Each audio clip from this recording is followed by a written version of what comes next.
Medical మరియు health care రంగంలో bright future కోసం వెతుకుతున్నారా? అయితే అరోరా అందిస్తున్న best paramedical and allied health sciences courses లో జాయిన్ అవ్వండి. సౌదీ అరేబియా ఇప్పుడు అంటున్నారు ఇరాన్ దగ్గర న్యూక్లియర్ టెక్నాలజీ ఉంటే మా దగ్గర కూడా న్యూక్లియర్ టెక్నాలజీ ఉండాలి. ఇరాన్ దగ్గర న్యూక్లియర్ వెపన్స్ ఉంటే మా దగ్గర కూడా న్యూక్లియర్ వెపన్స్ ఉండాలి. సో సౌదీ అది వాళ్ళ ఇంగ్లీష్లో టిపికలీ ఫ్లెక్సింగ్ ఆఫ్ మసిల్స్ అంటారు. అంటే అంత పెద్ద కంట్రీ అండ్ డబ్బులు చాలా ఉన్నాయి వాళ్ళ దగ్గర. ఇంకోటి ఏంటంటే ఎప్పుడైనా సౌదీ అరేబియాకి స్టార్టింగ్ నుంచి వాళ్ళు Al Saud family take over చేసినప్పటి నుంచే వాళ్ళకు ఒక డౌట్ ఉంది, ఇరాన్ ఏదో ఒక రోజు వీళ్ళని టాపుల్ చేస్తారు, ఈ సౌత్ ఫ్యామిలీని టార్గెట్ చేస్తారని చెప్పి. మనందరికి గుర్తు Osama bin Laden was from Saudi Arabia. అక్కడ బిన్ లాడెన్ ఫ్యామిలీ అంటే చాలా పెద్ద రిచ్ ఫ్యామిలీ, అక్కడ కన్స్ట్రక్షన్ సెక్టర్లో ఉన్నారు వాళ్ళు. అక్కడి నుంచి బయటకు వచ్చిన ఒక మనిషి Osama bin Laden. He was radicalised, పిచ్చి పట్టేసింది ఇస్లాం అది ఇది అని చెప్పి. దాంట్లో సోవియట్స్ని ఓడించడానికి అక్కడికి వెళ్ళారు, ఆఫ్ఘనిస్తాన్కి వెళ్ళారు and become totally radicalised. Al Qaeda setup చేశారు. దాంతో మా హిస్టరీ అదంతా. ఇప్పుడు వాళ్ళకి ఒక భయం ఉంది ఎప్పుడైనా అల్ సౌద్ ఫ్యామిలీకి, దట్ ఏదో ఒక రోజు మా మీద ఇరాన్ దాడి చేస్తారు, లేకుంటే ఇరానియన్ ప్రాక్సీస్ లైక్ హూతీస్ని వాడుకొని మా కింగ్డమ్లో ఇన్స్టెబిలిటీ తీసుకొస్తారు. ఎందుకంటే సౌదీ అరేబియా అనే ఒక దేశం, they are the custodians the two of the holiest sites of Islam, Mecca and Medina. So వాళ్ళకు ఒక రెస్పాన్సిబిలిటీ ఉంది. వాళ్ళు ఏమంటారంటే టర్కీ కాదు, we are the Islamic leaders. Turkey ఏమంటారు, మేము ఒరిజినల్ క్యాలిఫేట్. ఇన్ఫ్యాక్ట్ ఇరాన్తో ఉన్న గొడవ కన్నా ఎక్కువ టర్కీ అండ్ సౌదీ అరేబియా నడుమిట్ల గొడవ. They don't like each other. Okay, అది ఇండైరెక్ట్ కాదు, డైరెక్ట్ కూడా టర్కీతో అస్సలు పట్టించుకోరు సౌదీ అరేబియా. యుఎస్ ఒక బ్రిడ్జ్ లాగా ఉన్నారు నడుమిట్ల. ఇప్పుడు ప్రెసిడెంట్ ట్రంప్ ఇప్పుడు వచ్చి ఒప్పందం చేసి లాస్ట్ ఇయర్లో, ఇప్పుడు 1 year తర్వాత దాన్ని కాంగ్రెస్కి ప్రజెంట్ చేయబోతున్నారు. అండ్ కాంగ్రెస్కి న్యాచురల్లీ వాళ్ళ యుఎస్ కాంగ్రెస్కి డౌట్ చాలా ఉంటుంది, మీరు ఎందుకు ఇంత రిలాక్సేషన్ ఇస్తున్నారు సౌదీ అరేబియాకి. యూఏఈ చేసినప్పుడు యూఏఈ 1 to 3 అగ్రిమెంట్ సైన్ చేశారు కదా, అప్పుడు చేయలేదు. ఇంకోటి వీళ్ళు అంటారు ఒక గోల్డ్ స్టాండర్డ్ అంటారు. అంటే gold standard is basically nothing like, but ఈ ఇన్స్పెక్షన్స్ గురించి, ఐఏఏ ఇన్స్పెక్షన్స్ గురించి మాట్లాడడానికి గోల్డ్ స్టాండర్డ్స్ అంటారు. అది చాలా మటుకు ఈ న్యూక్లియర్ మెటీరియల్ని రీప్రాసెస్ చేయకూడదు. ఒకసారి మీరు వాడిన తర్వాత న్యూక్లియర్ పవర్ ప్లాంట్లో ఆ లెఫ్ట్ ఓవర్ ఫ్యూయల్ని మీరు ఒక టిపికల్ ఎర్త్ లోపల పెట్టేస్తారు. డస్ట్ లాగా ఉంటుంది. డస్ట్ అని కాదు, ఎనీ ఫామ్, దాన్ని మళ్ళీ వాడకూడదు. కొంతమంది ఏం చేస్తారు, కొన్ని కంట్రీస్, నార్త్ కొరియా లాంటి వాళ్ళకి ఫ్రెష్ మెటీరియల్ దొరకదు, ఎవరు వాళ్ళకి యురేనియం అమ్మరు, వాళ్ళు విన్న దాన్ని రీప్రాసెస్ చేస్తారు. ఒక టెక్నాలజీ ఉంది దానికి. సో మనకు ఆ ప్రాబ్లం లేదు, మన రీప్రాసెస్. కానీ న్యూక్లియర్ మెటీరియల్ యూజువలీ దానికి వందలాది సంవత్సరాలు దాన్ని రేడియో యాక్టివిటీ ఉంటుంది, మీరు ఎక్కడ స్టోర్ చేసినా కానీ. సో చాలా కొన్ని కంట్రీస్ అయితే, యూఎస్ లాంటి కంట్రీస్ డెజర్ట్లో పెడతారు. వాళ్ళు తీసుకెళ్ళి పెద్ద ఫీల్డ్ తీసుకొని అక్కడ లోతలు తవ్వి అక్కడ న్యూక్లియర్ మెటీరియల్ని స్టోర్ చేస్తారు, డ్రమ్స్లో కానీ మిగతా దాంట్లో, రేడియో యాక్టివ్ బయటికి రాకుండా.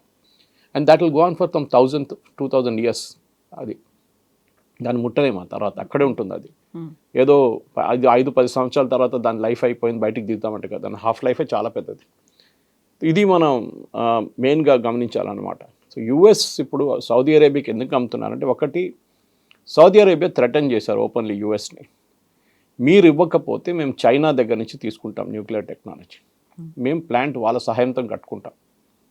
ముందు రష్యా ఉండే, మన కూడంకులం ఇప్పుడు కూడా Russia I think we are the 4th phase now. Russia కడుతున్నారు. ఇంత యుద్ధం నడుస్తున్నప్పుడు కూడా వాళ్ళ ప్లాంట్ వాళ్ళు they are taking care of it. కానీ రష్యా దగ్గర ఒక కండిషన్ ఉండే, ఎప్పుడు Russia follows the Toyota philosophy. టయోటాది ఏంటంటే, ముందు ఇప్పుడు కాదు, టయోటా కార్లు అమ్ముతున్నప్పుడు ముందు కార్ చాలా చీప్గా అమ్ముతారు, 50% రేట్లో అమ్ముతారు, డిస్కౌంటెడ్ రేట్. స్పేర్ పార్ట్స్ మీరు మా దగ్గరికి రావాల్సింది, బయట ఎక్కడ దొరకదు మీకు. స్పేర్ పార్ట్స్ ఏమో డబుల్ ద రేట్లో అమ్ముతారు. This is called Toyota marketing trick అన్నమాట. రష్యా కూడా ఇదే ఫాలో చేస్తారు. రష్యా మీకు ఒక న్యూక్లియర్ పవర్ ప్లాంట్ ఇస్తారు, సెటప్ చేస్తారు, అన్ని they will start running it. కానీ వాళ్ళేమంటారు, ఫ్యూయల్ మా దగ్గర నుంచి కొనాలి, మీరు ఇంకే ఫ్యూయల్ తీసుకొచ్చి దీంట్లో పెట్టలేరు. కానీ మన దగ్గర నడవదు. వీఆర్ వెరీ క్లియర్, మా ఫ్యూయల్ మేము ఎక్కడి నుంచి అని తెచ్చుకుంటే, ఇప్పుడు మన ఆస్ట్రేలియాతో పెద్ద ఒప్పందం చేశాం అక్కడి నుంచి యురేనియం తెచ్చుకోవడానికి. కెనడాతో ఆల్రెడీ మనకు ఒప్పందం ఉంది, యూరోపియన్ కంట్రీస్తోనే. కొన్ని మనం ఎక్కడి నుంచి అని తెచ్చుకొని మనం ప్రాసెస్ చేసి, మన దగ్గర టెక్నాలజీ ఉంది, మన దగ్గర ఎక్స్పర్టీస్ ఉంది ఎన్ఎఫ్సిలో, దాన్ని మనం వాడుకుంటాం. You should not interfere with. ఒక ఓవర్ సైట్ ఉండొచ్చు, సేఫ్టీ వైజ్ చెక్ చేయడానికి, ఎక్విప్మెంట్ చెక్ చేయడానికి రెగ్యులర్గా. ఒక న్యూక్లియర్ పవర్ ప్లాంట్ అంటే తమాషా కాదు, not like running a thermal plant. Thermal ప్లాంట్లో యాక్సిడెంట్ జరిగితే కూడా, ఇప్పుడు రామగుండం కానీ మిగతా ప్లేసెస్లో కానీ ఎక్కడైనా ఉన్నా కానీ we can immediately correct it Neyveli ఎక్కడైనా ఉండొచ్చు. కానీ uranium is not a joke. ఇది ఇప్పుడు ఉన్న ప్రెసెంట్ పరిస్థితి అన్నమాట. సౌదీ అరేబియా దాన్ని మిస్యూజ్ చేయదా, లేక ఒక మానిటర్ లేకుంటే ఐఏఏ అక్కడ లేకపోతే? అమెరికా 30 years అని అంటున్నారు. 30 yearsలో అమెరికా దాన్ని అంత ఫ్రీ హ్యాండ్ ఎందుకు ఇచ్చింది? లేదు సౌదీ అరేబియానే ఇప్పుడు ట్రంప్నో లేకుంటే అమెరికానో ఇలా తగ్గి ఉండే పరిస్థితి ఎందుకు సౌదీ అరేబియా తీసుకొచ్చింది? సౌదీ అరేబియా లిటరలీ అమెరికాని బ్లాక్మెయిల్ చేస్తున్నారు అంతే, ఇంకేం చెప్పాలి. ఇంకైతే భాష ఇంకే లాంగ్వేజ్ లేదు దానికి. అమెరికన్ కంపెనీస్ వెస్టింగ్ హౌస్ కానీ మీకు బెచ్చెల్ కానీ ఫ్లవర్ కార్పొరేషన్ కానీ వీళ్ళు పెద్ద company, they set of huge plants. ఇప్పుడు కొత్త స్టైల్ ఏంటంటే చిన్న రియాక్టర్స్ వస్తుంది. మన నిర్మలా సీతారామన్ 3 budgets ముందు ఇంట్రొడ్యూస్ చేసినట్టు ఫాస్ట్ బ్రీడర్ రియాక్టర్స్, చిన్న రియాక్టర్స్ ఇంట్రొడ్యూస్ చేస్తారు. అది మీరు ఒక ట్రక్ లోపల కూడా మన గణేష్ తీసుకెళ్తున్నట్ల మీరు ఒక చిన్న డ్రమ్ లాగా అక్కడ పెట్టి మీరు దాన్ని ప్రొడ్యూస్ చేసుకోవచ్చు పవర్. దాని నుంచి వెళ్ళి పక్కన ఉన్న ఒక డేటా సెంటర్కి ప్లగిన్ చేసుకోవచ్చు. కానీ వీళ్ళు కడుతున్నంత పెద్ద పవర్ ప్లాంట్స్ వెస్టింగ్ హౌస్ కానీ మీరు బెచ్చెల్ తీసుకోండి, ఫ్లవర్ కార్పొరేషన్, వీళ్ళకి బిజినెస్ లేదు ఇప్పుడు. రష్యా దీంట్లో చాలా పెద్దగా దిగారు, చైనా దిగారు దీంట్లో, అండ్ జర్మనీ ఇట్లాంటి దేశాలు కూడా దే ఆర్ డూయింగ్ ఇట్ అనమాట. ఇజ్రాయెల్ దగ్గర కూడా టెక్నాలజీ ఉంది కానీ వాళ్ళు ఆ టెక్నాలజీ ఎవరికి అమ్మరు. అది అండ్ బహుశా ఇజ్రాయెల్ దగ్గరకు వచ్చిన న్యూక్లియర్ టెక్నాలజీ అమెరికా నుంచి వచ్చింది. అది ఇండైరెక్ట్ రూట్లో వచ్చి ఉంటుంది. బికాస్ ఇజ్రాయెల్ ఇవాళ దాకా అగ్రీ చేయలేదు వాళ్ళ దగ్గర న్యూక్లియర్ ఉందని, పవర్ ఉందా లేకపోతే న్యూక్లియర్ వెపన్స్ ఉందని వాళ్ళు ఇప్పుడు దాకా అంగీకరించట్లేదు. అండ్ ఎవరు మాట్లాడారు దాని గురించి. But everybody knows Israel is a nuclear weapon country అనమాట. ఇప్పుడు వీళ్ళకి బిజినెస్ కావాలంటే ఇదే స్ట్రాటజీ అనమాట. సౌదీ అరేబియా ఆల్రెడీ చాలా పెద్ద డిఫెన్స్ పర్చేస్తారు యూఎస్ నుంచి. సౌదీస్ ఒక్కటే కండిషన్ ఏంటంటే మమ్మల్ని కాపాడుకోండి, మమ్మల్ని ఎవరు రేపు వచ్చి మా కింగ్డమ్ మీద దాడి చేయకూడదు, సెక్యూరిటీ గ్యారంటీస్ మీరు మాకు ఇవ్వాల్సింది. ఇప్పుడు మరి ఇరానియన్ ఇది అగ్రిమెంట్ సైన్ చేసినప్పుడు 1 year బిఫోర్ ఈ ప్రాబ్లం ఇరాన్ ప్రాబ్లం లేకుండే. ఇప్పుడు మనం చూస్తున్నాం చూడండి, ఇప్పుడు కూడా ఇరాన్ సౌదీ అరేబియా మీద దాడి చేయట్లేదు. ఫస్ట్ టైం చేశారు అరామ్కో ప్లాంట్ మీద, కానీ దాని తర్వాత ఇవాళ దాకా ఇరాన్ సౌదీ అరేబియా మీద దాడి చేయట్లేదు. వాళ్ళు ఖత్తర్ మీద చేస్తున్నారు, బహ్రెయిన్, కువైత్, ఒమాన్ అందరిని కొడుతున్నారు, కానీ నాట్ సౌదీ అరేబియా. దానికి కారణాలు ఉన్నాయి. సౌదీ అరేబియా ఏదో పేమెంట్ చేశారంటున్నారు ఇరాన్కి, వాళ్ళ దగ్గర ఉన్న ఇరానియన్ డబ్బులు, దాంతో ఇరాన్ హ్యాపీగా ఉన్నారని చెప్పేసి. కానీ ఇప్పుడు మీరు అడిగిన ప్రశ్నకి ఎస్, సౌదీ అరేబియా ఎందుకు చేస్తున్నారంటే ఒకటి వాళ్ళు చెప్పారు మేము చైనా దగ్గర తీసుకుంటే, so US had to do it. So ఇప్పుడు యూఎస్ కాంగ్రెస్ని కన్విన్స్ చేయడానికి కూడా ప్రెసిడెంట్ ట్రంప్ వాళ్ళ ఫ్లోర్ మేనేజర్స్ అదే చూస్తున్నారు. ఈ మార్కో రూబియో ఒక మంచి గార్డ్ రైల్స్ కావాలని చెప్పిన మంచి కూడా ఇప్పుడు దాని ఫేవర్గా మాట్లాడుతున్నారు, డీల్ ఫేవర్గా అనమాట.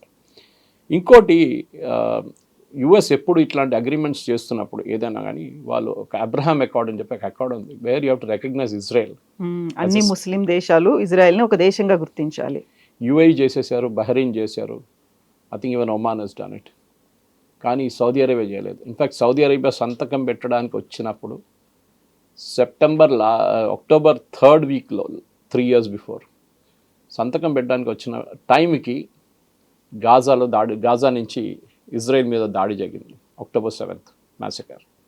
దాంతో సౌదీ అరేబియా బ్యాక్అవుట్ అయిపోయారు. సౌదీ అరేబియా ఇన్సిస్టెన్స్ ఏంటంటే ఇజ్రాయెల్ ప్యాలెస్టైన్ స్టేట్ని ఎగ్జిస్ట్ చేయడానికి రైట్ ఇవ్వాలి, ఈస్ట్ జెరూసలం వాళ్ళ క్యాపిటల్గా ప్యాలెస్టైన్స్కి ఇవ్వాలి. అది ఇజ్రాయెల్ ఎప్పుడు అంగీకరించారు. 2 state సొల్యూషన్ ఉంది కానీ జెరూసలం అనేది ఇజ్రాయెల్ ఎప్పుడు ఇవ్వరు. They will never agree to it. వాళ్ళకు ఒక ఎమోషనల్ కనెక్షన్ ఉంది, ఒక రిలీజియస్ కనెక్షన్ ఉంది. దాంతో ఈ రెండు రిలీజియన్స్కి, ఇస్లాంకి అండ్ క్రిస్టియానిటీకి జెరూసలంతోనే కనెక్షన్ ఉంది. అలస్కా మాక్స్ అక్కడ ఉంది, Jesus Christ put in place Jerusalem అంటారు. దీస్ ఆల్ ఆర్ దేర్ అనమాట. సో ఇజ్రాయెల్ ఎప్పుడు చేయరు, సౌదీ అరేబియా ఇప్పుడు దాన్ని అంగీకరించట్లేదు. We will not sign the Abraham accord. అది 3వ పాయింట్ యాక్చువల్లీ. ఇప్పుడు ప్రాబ్లం అదే వచ్చింది. యుఎస్ కాంగ్రెస్లో కూడా ఇదే అడుగుపోతున్నారు. మీరు యుఏఈని ఇన్సిస్ట్ చేసి సైన్ చేయించారు అబ్రహాం అకార్డ్, మీరు సౌదీ అరేబియాని ఎందుకు చేపించట్లేదు? And you are giving same nuclear technology వాళ్ళకి ఇస్తున్నారు. ఇదొక పెద్ద ప్రశ్నగా రాబోతుంది. ఓకే, ప్రెసిడెంట్ ట్రంప్ వాళ్ళ మేనేజర్స్ ఎట్లా మేనేజ్ చేస్తారో తెలియదు, కానీ they will have to do something. ఇంకోటి ఏంటంటే ఒకటి సౌదీ అరేబియాకి రీజనల్ లీడర్షిప్ పొజిషన్ కావాలి వాళ్ళకి. అండ్ ఎంబీఎస్ చాలా క్లియర్. ఆయన మీకు చెప్పాను చూడండి, యూరోప్ చేసేస్తాను నేను సౌదీ అరేబియా అని చెప్పింది. ఆయనకి ఇప్పుడు యుఏఈ దగ్గర ఉన్న డేటా సెంటర్స్, అమెజాన్ లాంటిది పెద్ద పెద్ద కంపెనీ యుఏఈలో ఉంది, దుబాయ్లో, మిగతా చోట్ల, within the Emirates. In fact UAE and Saudi Arabia MBS నడిమిట్లో పెద్ద ఒక డిసగ్రిమెంట్ అది. సౌదీ అరేబియా ఏం చేశారంటే యూఏఈలో వచ్చిన కంపెనీని, అది ఐటీ కంపెనీస్ ఉండొచ్చు, మ్యానుఫ్యాక్చరింగ్ కంపెనీస్ ఉండొచ్చు, డేటా సెంటర్స్, వాళ్ళకి డబ్బులు ఇచ్చి మీరు సౌదీ అరేబియాకి రండి, మీ ప్లాంట్ రీలొకేట్ చేయండి, we will give you what ever incentives you want, tax ఉండదు, ఏముండదు, మీరు ఇక్కడ వచ్చేయండి అని చెప్పారు. అప్పుడు యూఏఈ వచ్చి ఆబ్జెక్ట్ చేశారు, మీరు కావాలంటే కొత్తగా అట్రాక్ట్ చేసుకోండి కంపెనీస్ని, మా దగ్గర ఉన్న కంపెనీస్ని ఎందుకు గుంజి తీసుకెళ్ళిపోతున్నారు. ఇది కర్ణాటక హైదరాబాద్, బెంగళూరు హైదరాబాద్ నడిమిట్లో కాంపిటీషన్ లాగా ఉంటుంది అనమాట. కానీ సౌదీ అరేబియాకి ఎవరు రావట్లేదు అక్కడికి, బికాజ్ వాళ్ళ దగ్గర కొన్ని లిక్కర్ రెస్ట్రిక్షన్స్ చాలా ఉండే, డ్రెస్సింగ్ రెస్ట్రిక్షన్స్ ఉండే వాళ్ళ దగ్గర, మహిళలు కార్ నడిపియలేరు. లైసెన్స్ ఉండదు, డ్రైవింగ్ లైసెన్స్ ఉండదు. ఇదన్నీ ఇప్పుడు మార్చేశారు, కంప్లీట్ ఎంబీఎస్ యూరోప్ లాగా చేస్తానని చెప్పి మొత్తం మార్చేసింది. ఇప్పుడు ఉమెన్ కెన్ డ్రైవ్, వాళ్ళకి ఓటింగ్ రైట్స్ ఉంది, అన్నీ ఉన్నాయి ఇప్పుడు. సో సౌదీ అరేబియా ఏం చేస్తున్నారంటే they are becoming like Europe, and Europe is becoming like Saudi Arabia. అది ప్రాబ్లం. అక్కడ ముస్లిం పాపులేషన్ ఎక్కువే, యూరోప్ ట్రంప్ చెప్పినట్లు it is becoming another Islamic state అనమాట. సో ఈ సౌదీ అరేబియా ఏం చేస్తున్నారు, వాళ్ళకి కావాల్సిన ఈ డేటా సెంటర్స్కి హ్యూజ్ పవర్ రిక్వైర్మెంట్ మనకు తెలిసిందే. చంద్రబాబు నాయుడు గారు వైజాగ్లో గూగుల్ పెడుతున్నప్పుడు కూడా డేటా సెంటర్స్ పవర్ చాలా గుంచుతాం, అండ్ వాళ్ళకి అన్ఇంటరప్టెడ్ పవర్ కావాలి, ఒక్క మైక్రో సెకండ్ కూడా పవర్ వెళ్ళకూడదు. అదొక కండిషన్ అన్నమాట. ఏదో జనరేటర్ ఉంది, బ్యాకప్ ఉంది, అదంటున్నాడు, it has to be like that. So power అనేది చాలా పెద్ద కన్సంప్షన్ రాబోతుంది, వాటర్ కూడా సప్లై అలాగే ఉంటుంది. సో సౌదీ అరేబియా దానికి రెడీ ఉన్నారు, they can put up desalination plants and supply water, అది పెద్ద ప్రాబ్లం లేదు. And Saudi Arabia I think he's got 1 or 2 చిన్న రివర్స్ కూడా ఉంది వాళ్ళ దగ్గర. So they can manage with that. Unlike Kuwait కానీ బహ్రెయిన్ కానీ చిన్న దేశం కాదు, సౌదీ అరేబియా చాలా పెద్ద దేశం. So I don't know whether Euphrates is there, but ఆ సైడ్ నుంచి వస్తుంది, కొన్ని రివర్స్ ఉన్నాయి సౌదీ అరేబియా దగ్గర. బహుశా చేయొచ్చు వాళ్ళు, ఇంకా వాళ్ళు డేటా సెంటర్స్ డిసైడ్ చేయలేదు, చేస్తున్నారు వాళ్ళు ఇప్పుడు. సో ఇది కూడా one of the reasons mention చేస్తుంది, దట్ కొత్త డేటా సెంటర్స్ రావాలంటే యూఎస్ గవర్నమెంట్ గ్యారంటీ ఇస్తారు. Okay, we will allow Amazon to set up, మేము గూగుల్ని పర్సువేట్ చేస్తాం, లేకుంటే ఇంకెవరైనా డేటా సెంటర్స్ సెటప్ చేస్తే మీరు మాతో ఒప్పందం చేసుకుంటే వీ విల్ అగ్రీ, దీన్ని కూడా మేము పుష్ చేస్తాం కొంచెం. అది అగ్రిమెంట్లో ఉండదు ఎక్కడ, కానీ it's an unwritten part of the agreement అనమాట. ఇప్పుడు ఈ యూఏఈ కానీ సౌదీ అరేబియా కానీ వీళ్ళ నడిమిట్లో ఉన్న కాంపిటీషన్తోనే మనం ఇరాన్ వైపు చూడాల్సింది. ఎందుకంటే చాలా మటుకు సౌదీ అరేబియాకి అన్నిటికంటే పెద్ద టెన్షన్ ఇరాన్. ఎందుకంటే వాళ్ళకి ఇరాన్ మీదే వాళ్ళకి డౌట్ ఉండే, ఇరాన్ ఏమో మా మీద ఏమైనా చేస్తారా, ఇరాన్ దాడి చేస్తారా, చేశారు కూడా త్రూ హూతీస్ ఇండైరెక్ట్గా అనమాట. సో సౌదీస్ ఇప్పుడు చేసిన ఈ ఒప్పందంతో ఒక సెక్యూరిటీ గ్యారంటీ వచ్చేస్తుంది. నేను చెప్పాను చూడండి, యుఎస్ ఒక సెక్యూరిటీ గ్యారంటీ ఇస్తారు, ఒక ఐరన్ డోమ్ లాంటి ఒక గ్యారంటీ ఇస్తారు, మిమ్మల్ని మేము కాపాడుకుంటాం. ఎందుకంటే మీ న్యూక్లియర్ ప్లాంట్ ఉంది, రేపు ఇరాన్ మీ న్యూక్లియర్ ప్లాంట్ మీద దాడి చేయవచ్చు. ఇప్పుడు మొన్ననో యుఎస్ ఇరాన్లో ఉన్న అండర్ కన్స్ట్రక్షన్ న్యూక్లియర్ ప్లాంట్ మీద కొట్టారు, రష్యా కడుతున్నారు. అది ఆల్రెడీ వాళ్ళ దగ్గర ఒకటి ఉంది బుషేర్, ఇది కొత్తది ఒకటి.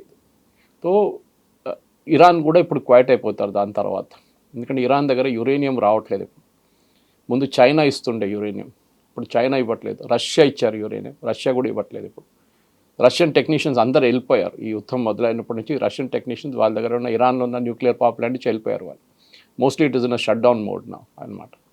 కానీ ఇట్స్ ఇంట్రెస్టింగ్, ఎందుకంటే ఒకవైపు ఇరాన్, ఒకవైపు సౌదీ అరేబియా, రేపు కువైత్, రేపు బహ్రెయిన్, చిన్న కంట్రీస్, దే వోంట్ రియలీ, వాళ్ళకి అంత పెద్ద పవర్ అక్కర్లేదు.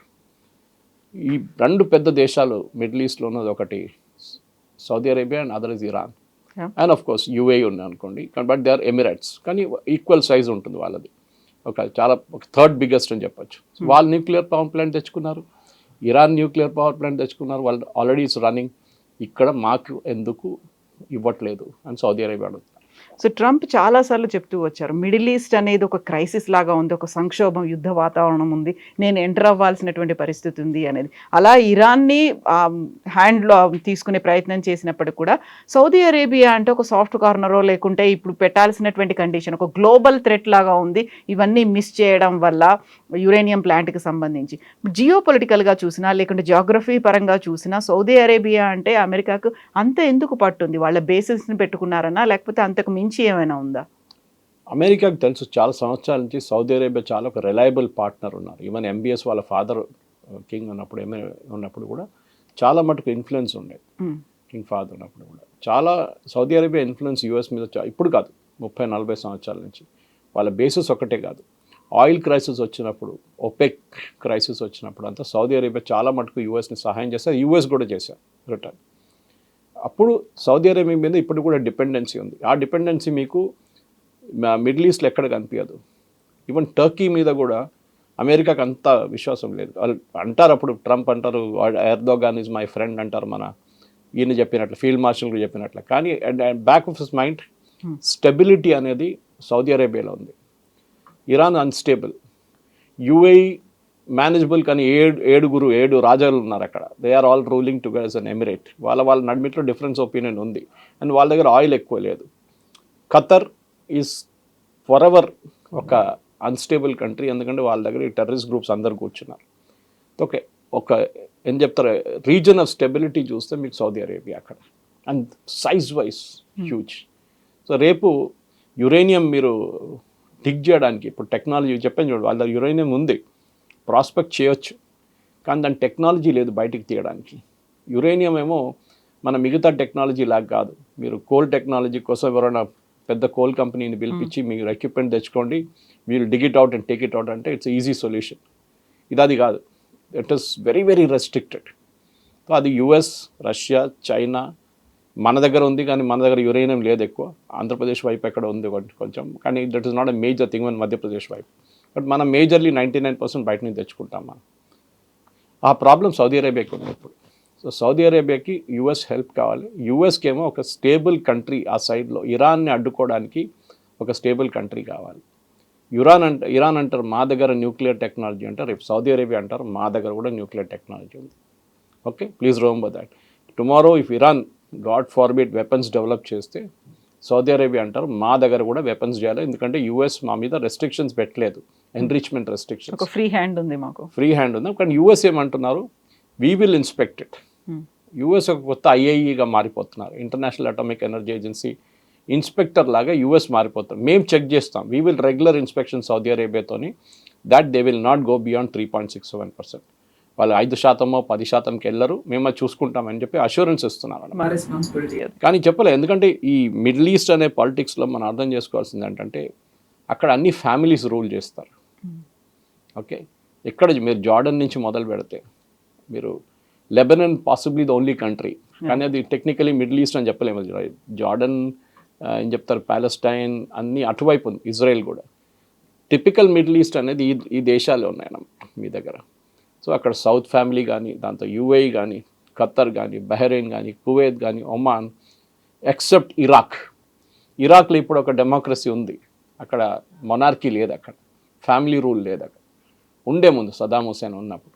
సో అట్లాంటి దేశాల్లో ఇప్పుడు మీరు చూస్తే ఇన్స్టేబుల్గా ఉన్న ఇరాక్ అన్నిటికంటే పెద్దవారి యాక్చువల్లీ అమెరికాకి. ఇప్పుడు నిన్న ఒక బాంబింగ్ చేశారు వాళ్ళు, అక్కడ ఉన్న కొంచెం రెబెల్ గ్రూప్స్ మీద, ఇరానియన్ రెబెల్ గ్రూప్స్ మీద, కర్డిస్తాన్ గ్రూప్స్ మీద. సో అమెరికాకి చాలా పెద్ద ప్రాబ్లం ఏంటి, సౌదీ అరేబియా వాళ్ళ సైడ్ ఉంటే మిడిల్ ఈస్ట్ని కంట్రోల్ చేయడానికి ఈజీగా ఉంటుంది, size and scale wise. And Saudi Arabia billions పెట్టడానికి రెడీగా ఉన్నారు, వాళ్ళ దగ్గర డబ్బులు అంత ఉందన్నమాట. కానీ వాళ్ళకు ఒకటి ఏం లేదనేది, ఒక పీస్ ఆఫ్ మైండ్ లేదు వాళ్ళ దగ్గర, ఏ రోజు ఏం జరగవచ్చు అనేది. వాళ్ళకి ఎప్పుడు హజ్ సీజన్లో చాలా పెద్ద టెన్షన్ ఉంటుంది. 3-4 సంవత్సరాల ముందు, or was it before Covid, నాకు గుర్తులేదు ఎగ్జాక్ట్లీ, ఇరాన్ నుంచి వచ్చిన పిలిగ్రిమ్స్ పెద్ద ఇష్యూ క్రియేట్ చేశారు అక్కడ. దాని తర్వాత ఇరానియన్ పిలిగ్రిమ్స్ని బ్యాన్ చేసి పడేస్తారు 2-3 సంవత్సరాలకి సౌదీ అరేబియా. వాళ్ళకి ఎప్పుడు భయం ఉంది దట్ మా ఫ్యామిలీని ఎవరైనా నేపాల్ స్టైల్లో ఫినిష్ చేసేస్తారా అని ఒక భయం ఉంది వాళ్ళకి. అది కాపాడుకోవడానికి యుఎస్ ఉంటారు ఎప్పుడు, అండ్ అన్రిటర్న్ అగ్రిమెంట్ అది. బట్ ఇన్ రిటర్న్ మాకు బిజినెస్ ఇవ్వండి, we will take care of you.